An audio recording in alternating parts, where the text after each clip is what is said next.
Buenas tardes, hermanos. Hoy vengo a hacer como comerciales. Vengo a recomendar varias lecturas. Esta es la primera. Derramaré mi espíritu. Esta es la segunda, Seminario de Vida en el Espíritu. No conseguí el librito de La Cosa empezó en Roble Alto, que también les recomiendo. Y un articulito de mi hermano Lucas que se llama Centinelas de Nuestra Alianza. Está en el boletín de la Espada del Espíritu. Pero bueno, ¿de qué voy a hablarles hoy? Voy a hablarles de cómo surgieron las comunidades de alianza. Y quisiera que no fuera simplemente un asunto así como documental. Las comunidades de alianza surgieron en los años 1000. No, quisiera que fuera algo en que usted y yo y usted y todos nosotros nos sintamos ahí, que entendamos de dónde venimos. Que recordemos lo que Dios nos está hablando hoy. ¿De dónde viene nuestra alianza? Fer, regálame un vasito de agua. Gracias. Carlos Alonso nos habló en el encuentro comunitario, si se recuerdan, que ya por cierto están listas las presentaciones. Qué necio yo, ¿verdad? Voy a ponerlo aquí mejor.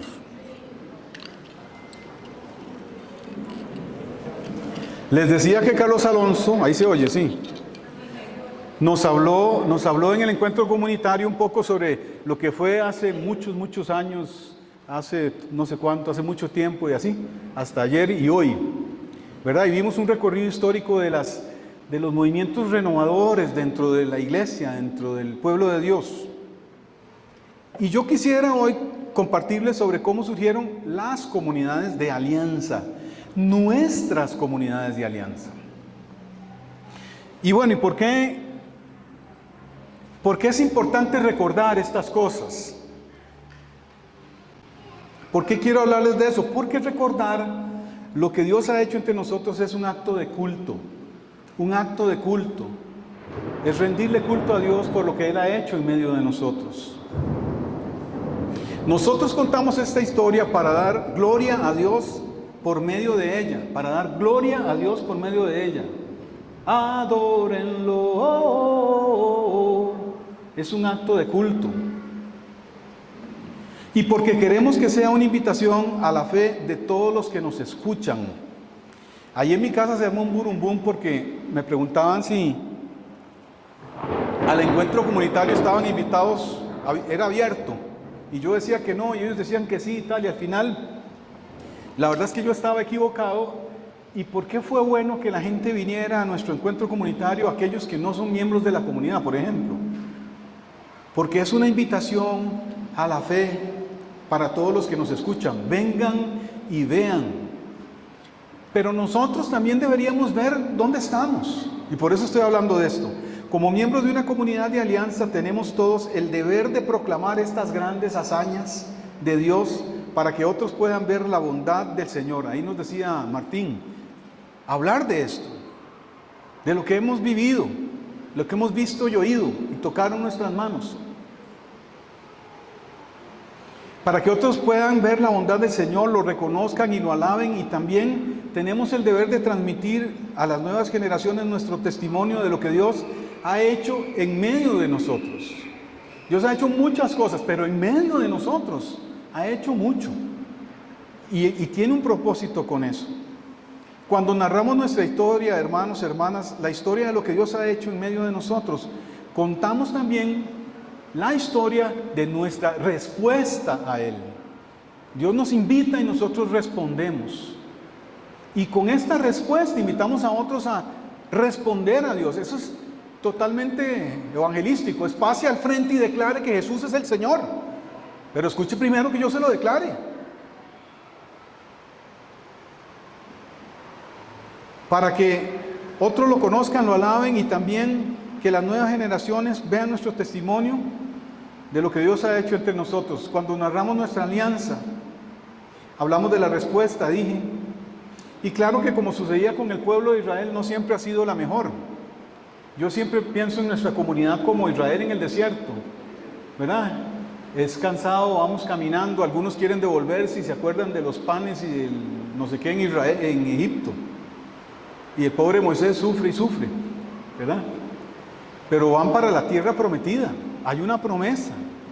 Yo pongo los ojos en la promesa, siempre, en lo que viene. Y bueno, igual nosotros, no es extrañarse ni rasgarse las vestiduras.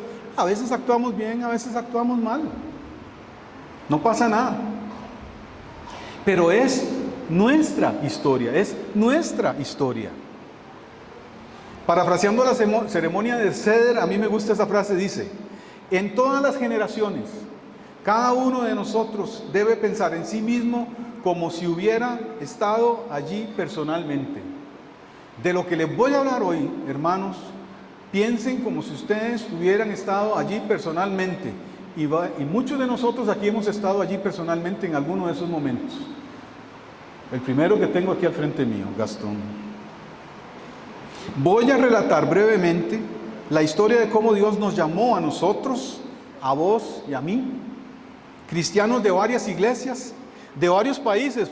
Me hacía gracia oír mis paisanos, ecuatorianos, americanos, panameños, nicaragüenses, mexicanos. Aquí hay de todo. Colombianos, chévere, bacano. Aquí hay de todo. Bueno, pero yo les voy a hablar de todavía más. Esto solo, hasta de Barrio Los Sauces, sí. Y también de Puriscal. Voy a hablarles de ese llamado que Dios nos hizo a nosotros, cristianos de varias iglesias, de varios países, de condiciones diferentes, de maneras de ser, de tantas cosas, a unirnos a una comunidad de comunidades, ecuménica y carismática, basada en una alianza común. A Dios le plugo hacer eso con nosotros. Vamos pues. Lo primero que quiero comenzar es poniendo un poquito de contexto. Y quiero hablar de la historia del movimiento pentecostal. Porque somos pentecostales. Panderetas. En algún trabajo en que estuve, se burlaban de mí. Yo pasaba y la gente hacía por detrás mío. Y a mucho orgullo que lo sigan haciendo, porque lo soy. Soy pentecostal, soy carismático, quiero serlo. Ese es mi llamado. Bueno, con el Señor no hay casualidades. El 1 de enero de 1901, el primer día del primer año del siglo XX, el Papa León XIII, el antecesor de este, entonó el himno Veni Creator Spiritus, ven Espíritu Creador, en nombre de toda la Iglesia Católica Romana. Ese mismo día pasó algo clave en un instituto bíblico protestante en Topeka, Kansas, y se inició un gran reavivamiento en un poder y los dones del Espíritu Santo que había de expandirse por todo el mundo, por todo el mundo. El fuego empezó a arder de nuevo. Este fue el dramático inicio del movimiento pentecostal.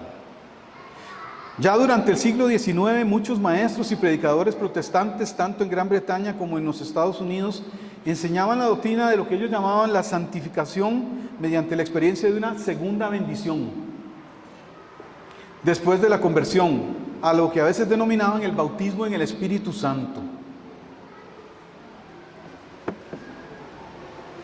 o el bautismo de fuego. El movimiento pentecostal, tal como lo conocemos ahora, empezó cuando Charles Fox Parham, uno de esos señores, el que está en el centro, un evangelizador independiente en el movimiento metodista de santidad, para que vean que de todos lados, predicaba la necesidad de ser bautizados en el Espíritu Santo. Y él fundó la Escuela Bíblica Betel en Topeka, Kansas, en 1898, poquitos años antes de esto que pasó el primer día del primer mes del primer año del siglo XX. Y en la víspera del año de 1901, este señor comenzó un culto de oración, durante el cual le impuso las manos a sus estudiantes. Una de ellas, Agnes Osman, empezó a hablar en otra lengua, lo que él identificó como chino mandarín. Ni hao ma, hoy leí.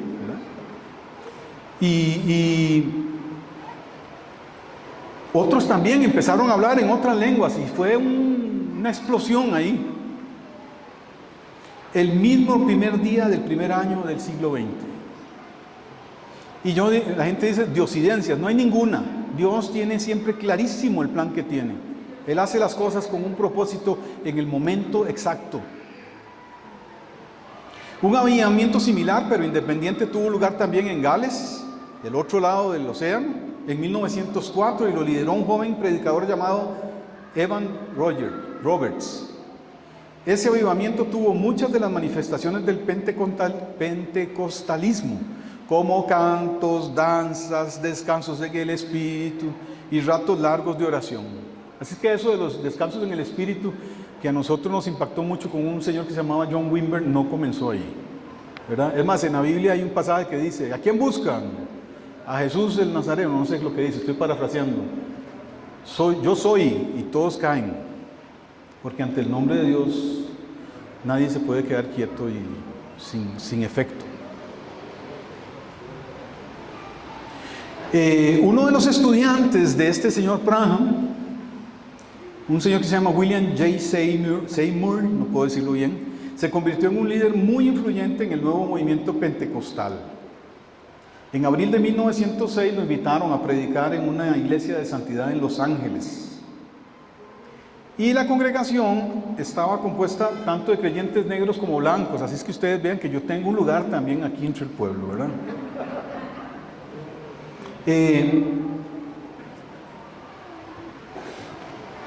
Y se llenó tanto la cosa ahí, con tanta gente, que se pasaron para otro lugar, a una iglesia metodista africana en la calle de Azusa. Y como decimos popularmente, llovió fuego ahí.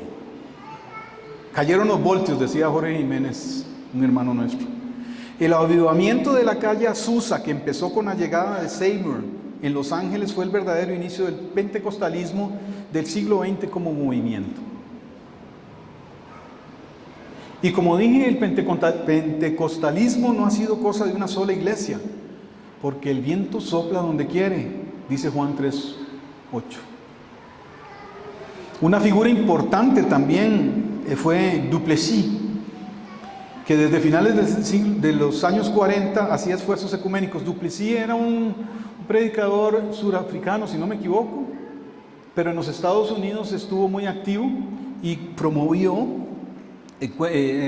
actividades como ecuménicas con ese fervor, porque el pentecostalismo y el movimiento del ser del Espíritu Santo siempre ha sido unificador. Debería serlo. Los que no somos nosotros a veces, pero bueno. Él incluso participó como asistió pues al Concilio Vaticano II como observador pentecostal acreditado al Concilio Ecuménico, porque así se llama, Vaticano II. Y a finales de los 60, por ejemplo, también varios sacerdotes ortodoxos de diversas jurisdicciones, aquí diríamos, no sé, diócesis o algo así, en católico, promovían y eran muy activos en la renovación y tenían ministerios que fomentaban la renovación carismática entre los cristianos ortodoxos. Así es que no es de una iglesia, es una moción, un movimiento que viene del Espíritu Santo. Sin embargo, y porque es importante para el contexto nuestro como comunidades de alianza, voy a hablarles de la renovación carismática católica.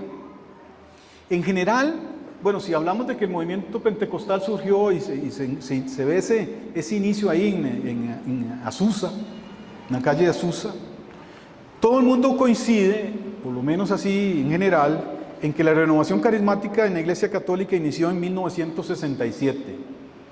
Tenía yo 3 años. Pero la cosa ya venía desde antes. O sea, yo ya estaba ahí. Un grupo de católicos jóvenes durante los años del Concilio Vaticano II, de 1962 a 1965. Y yo doy gloria a Dios por haber nacido en medio del concilio. Yo creo que Dios me permitió nacer en una época especial. E inmediatamente después estuvieron buscando un avivamiento de la fe en la iglesia.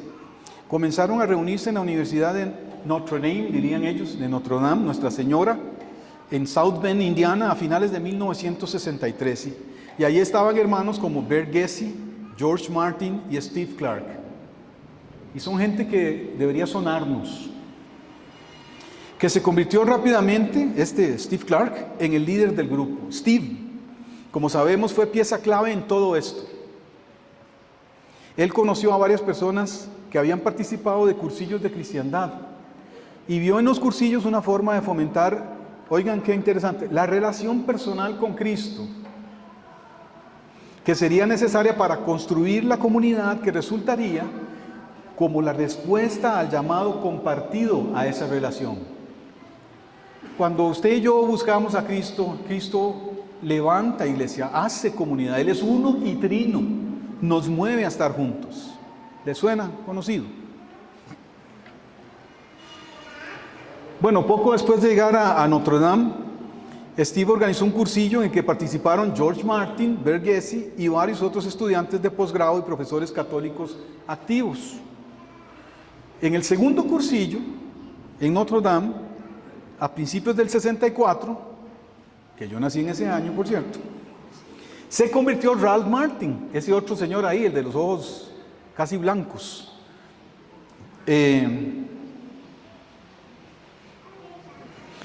Eso de cursillos fue muy importante también, porque otras personas que habían participado y participaron de cursillos fueron Kevin Ranahan y su esposa Dorothy, el padre Charles Harris, el doctor Paul Dessel y otros estudiantes como Jim Kapner y Gary Rush. Y si no les suena qué es eso, deberían conocer y estudiar un poquito la historia de nuestras comunidades. Los menciono porque toda esa gente ha tenido un papel importante en el surgimiento de la renovación carismática y la formación de comunidades de alianza. Bueno, volviendo a Steve, en 1965 Steve y Ralph hicieron un retiro en Mount Xavier, un monasterio benedictino en Nueva York, ese que está allá abajo. Y ahí sintieron que debían dedicarse a tiempo completo al servicio cristiano. Ellos eran académicos, gente que estudiaba, gente, bueno, en nuestras comunidades en general tenemos gente muy estudiosa, muy brillante. Bendito sea Dios por eso. Bueno, pero ellos sintieron que debían dedicarse a tiempo completo al servicio del Señor y dejaron sus estudios de posgrado y se dedicaron a eso. Y en cierto momento llegaron a East Lansing, Michigan. Y Michigan es otro lugar importante en esto de la historia de las comunidades de alianza. Era Gastón, y Gastón hacía así. Gastón hacía así. Y ahí sirvieron en el equipo de líderes de St. John, la parroquia estudiantil de la Universidad Estatal de Michigan. ¿Verdad, Luis Fer? Lugar bonito. En Ann Arbor. Hermanos, vean, yo conocí personalmente a Steve y a Ralph y también he estado en Ann Arbor. Así que lo de pensar personalmente como si hubiera estado allí es algo que no puedo evitar. Pero nosotros hemos sido partícipes de una intromisión del Espíritu Santo poderosa en la historia y lo estamos siendo ahora. Ahora.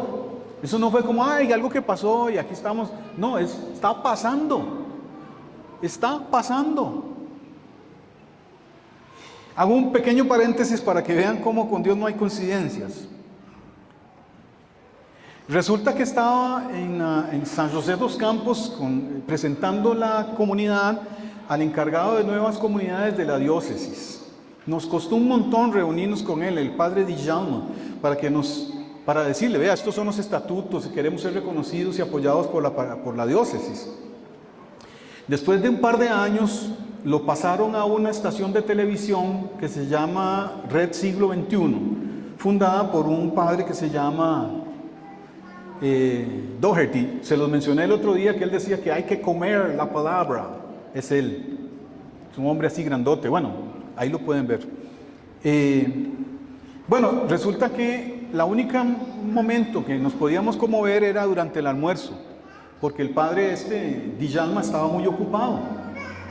Nos sentamos a comer en la mesa del padre Doherty, porque los padres comían juntos y el privilegio de los laicos nuestros, los que estábamos ahí,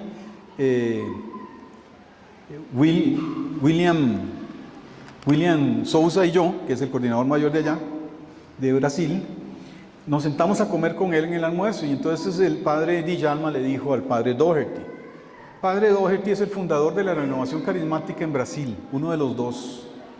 El director y fundador de una asociación que se llama algo de Jesús y es la televisora más grande de América Latina y es católica.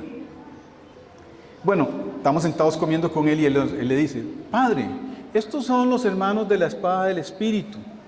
Es un grupo de comunidades. No sé si usted recuerda, el fundador fue Steve Clark. ¿Cómo? Sin él no habría nada en Brasil. Él oró por mi bautismo en el Espíritu Santo. Él es el culpable de todo lo que acontece aquí. Y el padre se quedó así, nosotros también. Y bueno, ya no hay mucho más que presentarse, ¿verdad?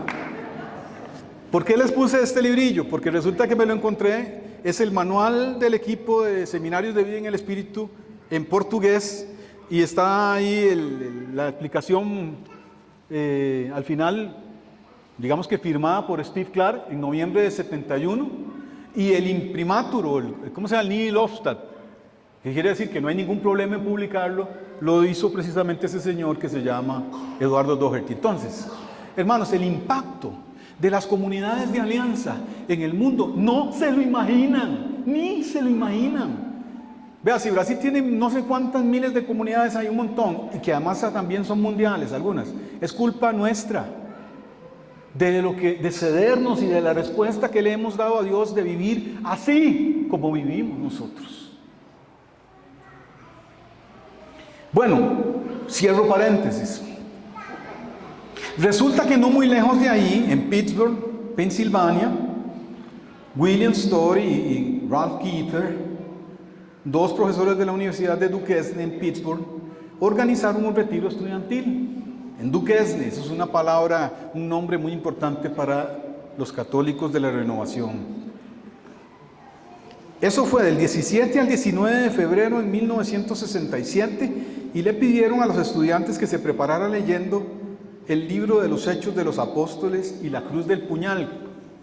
¿Y saben qué?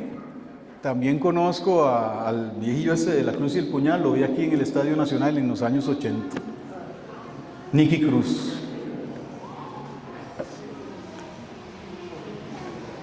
Lo que pasó ahí,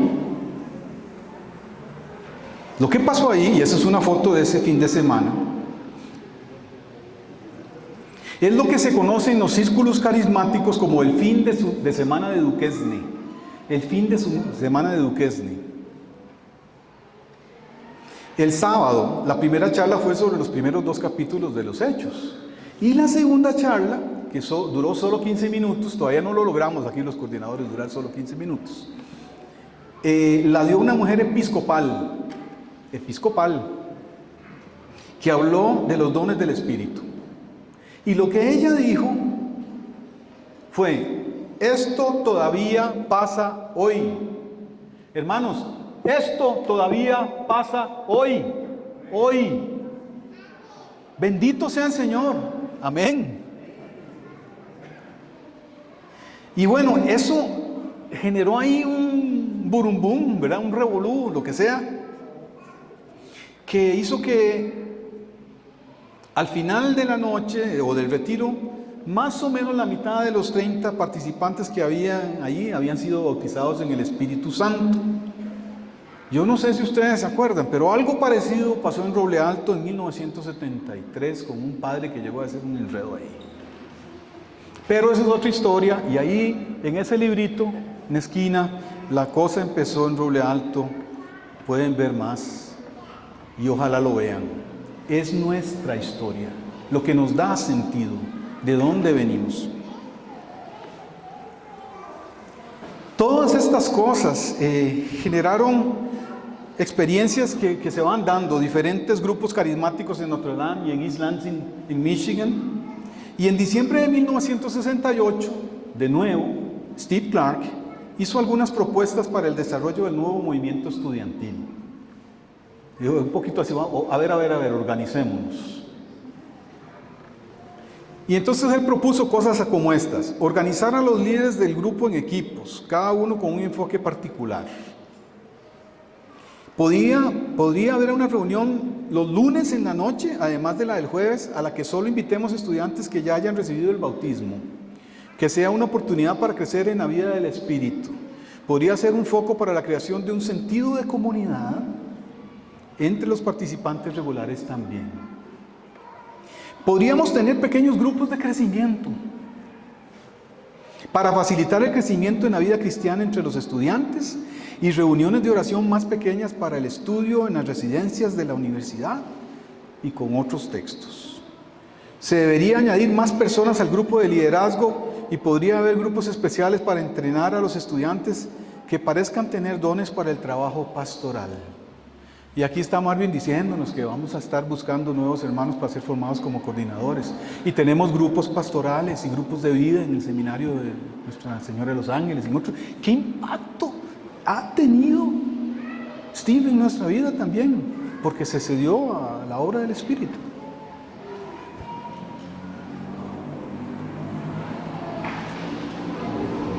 Voy a hablarles entonces de la primera comunidad en hacer una alianza. ¿Cómo? Hubo una primera.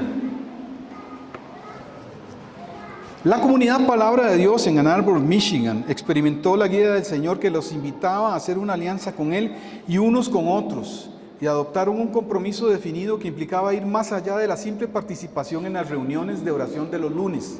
¿Les suena conocido?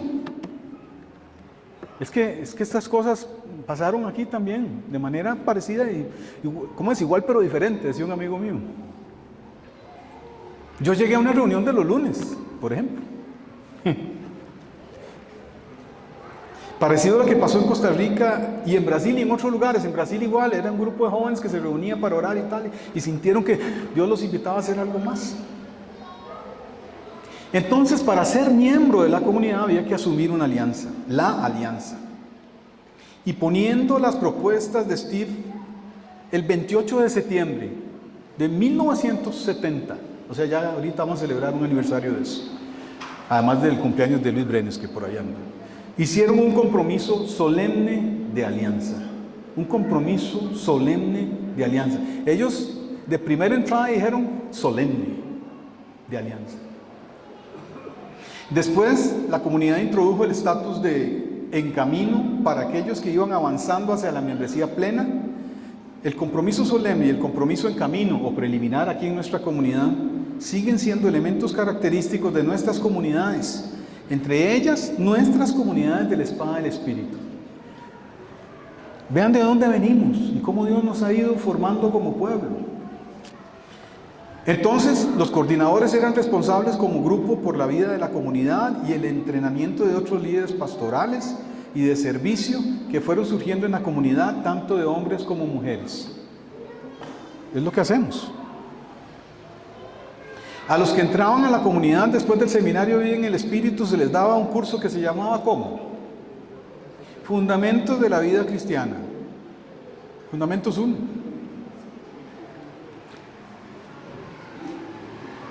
Y después el curso Fundamentos de la vida cristiana 2. Para casados, para solteros. Antes de que los nuevos participantes hicieran un compromiso en camino e iniciaran los cursos de fundamentos, participaban en un fin de semana comunitario donde aprendían sobre el llamado a la comunidad cristiana. ¿Alguien ha hecho eso en esta comunidad? Una convivencia de invitación se llama eso.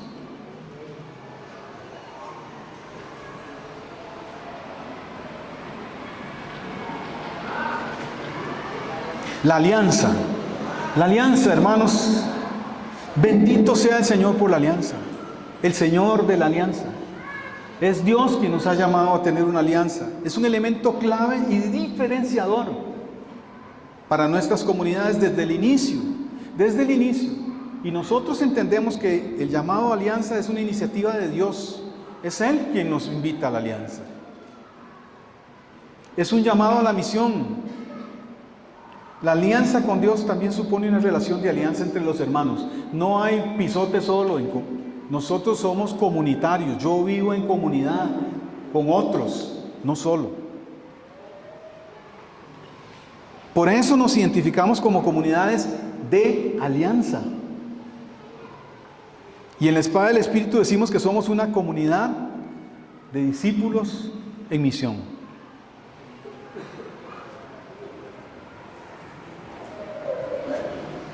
Pasemos ahora a la espada del Espíritu. Y después de este recorrido por la historia de lo que Dios ha suscitado con el surgimiento del movimiento pentecostal y las comunidades de alianza, termino hablando sobre la espada del Espíritu. Somos parte de un movimiento más amplio de comunidades de alianza alrededor del mundo, porque vean, estas comunidades nuestras han hecho que otra gente tenga comunidades también de alianza y tal. Que es un signo de los tiempos, somos un signo de los tiempos y estamos llamados a hacerlo. En que cristianos de varias tradiciones eclesiales nos acercamos unos a otros para buscar la unidad y proclamar y defender juntos el Evangelio de Cristo. Somos una comunidad de comunidades extendida a lo largo de todo el mundo.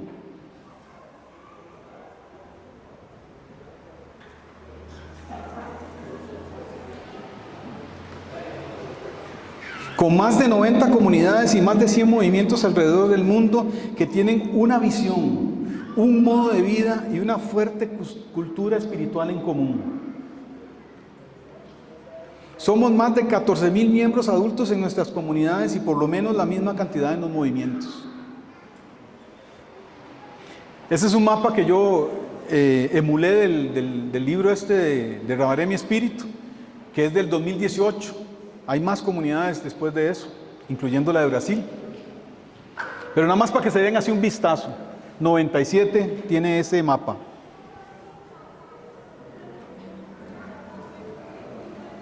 Y no le llego al mouse. Ya.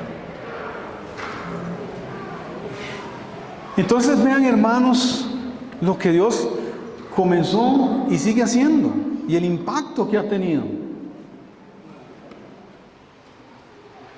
La espada del Espíritu y el movimiento de comunidades de alianza más amplio del cual forma parte, tuvo su origen en ese gran movimiento de Dios y en la respuesta que le hemos dado a Él.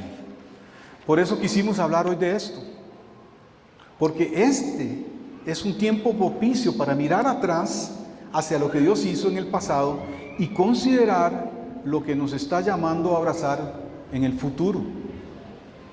Dense cuenta de dónde venimos y lo que se nos ha encargado y cómo Dios ha sido, dicen los brasileños, caprichoso, cuidadoso, así, detallista en hacerlo. Hermanos y hermanas, somos parte de esa moción del Espíritu Santo que Dios ha venido haciendo a través de las comunidades de alianza y somos una respuesta al llamado de Dios.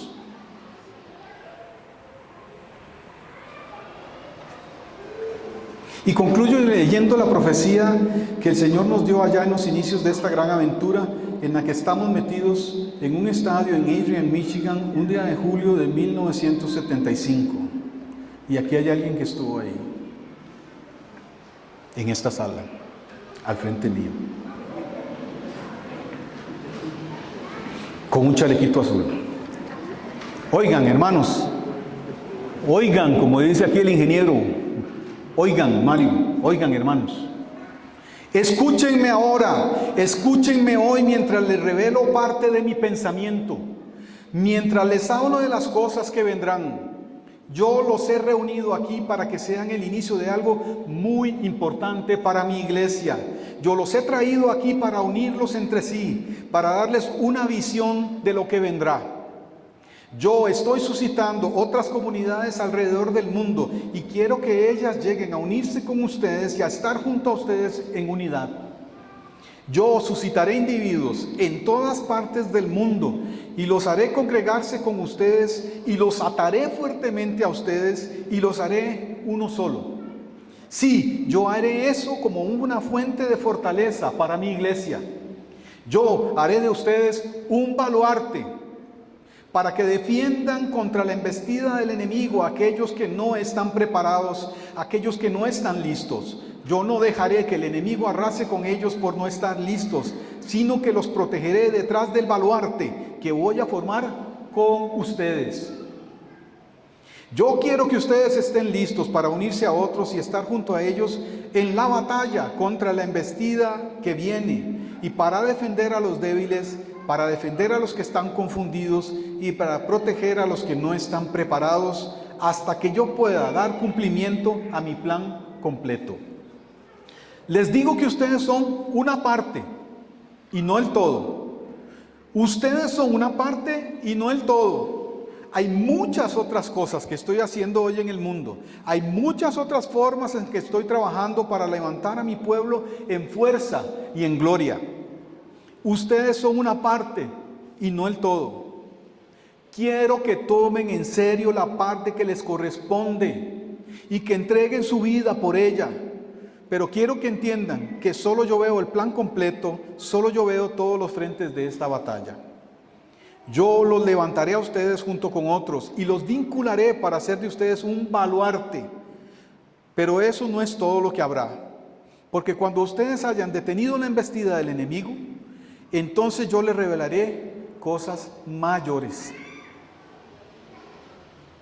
En la unidad que ustedes tienen entre sí hay un vislumbramiento y una prefiguración de algo mucho mayor, mucho más vasto, mucho más glorioso que yo manifestaré en este tiempo.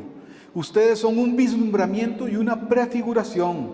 Ustedes son un baluarte que yo he levantado para defender la embestida del enemigo.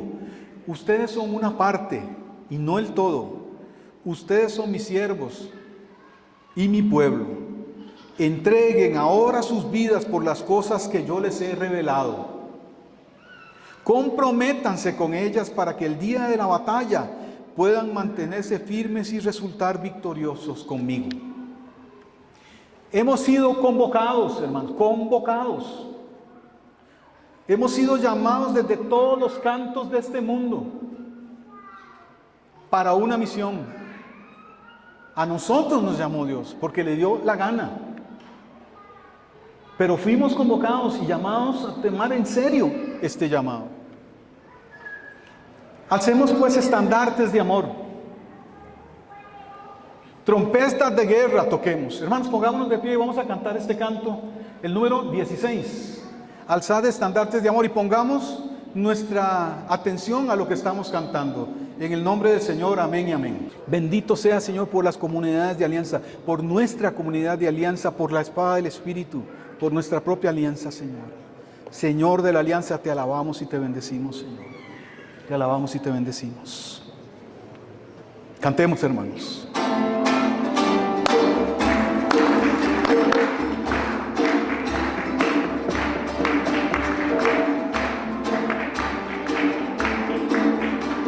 Alzad estandartes de amor, aleluya, trompetas de guerra tocad.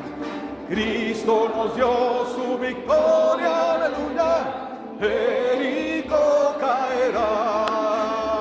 El cuerpo de Cristo está en guerra contra toda oscuridad, dando libertad a los cautivos, en el nombre de Jesús nuestro Rey. Alzad estandartes de amor, aleluya, trompetas de guerra tocad. Cristo nos dio su victoria, aleluya, Jericó caerá. Hermano, seguirás tu llamado, lucharás en las tropas del Rey. Estás dispuesto en esta guerra por tu hermano la vida entregar. Alzar estandartes de amor, aleluya, trompetas de guerra tocad. Cristo nos dio su victoria, aleluya, Jericó caerá. Y la unidad del Espíritu y de él recibamos poder, con Jesucristo por jefe, hasta que triunfe el reino de Dios. Alzad estandartes de amor, aleluya, trompetas de guerra tocad. Cristo nos dio su victoria, aleluya,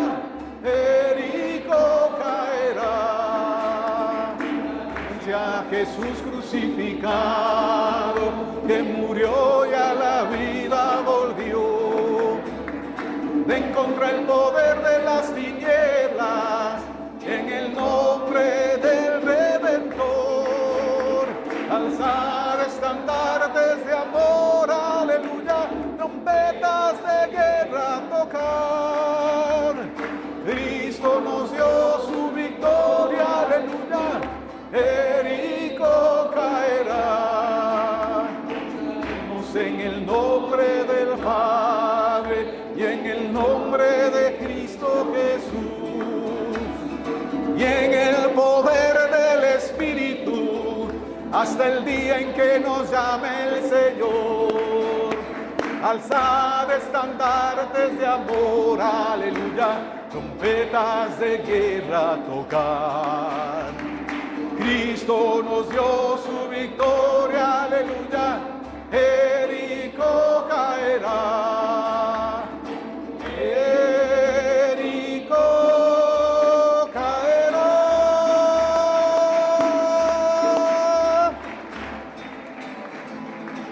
Bendito sea, Señor Dios del poder y de la gracia.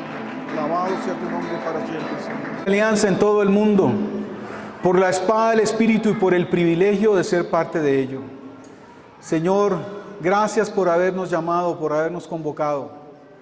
Bendito sea tu nombre para siempre. Oramos en el nombre de Cristo Jesús. Amén.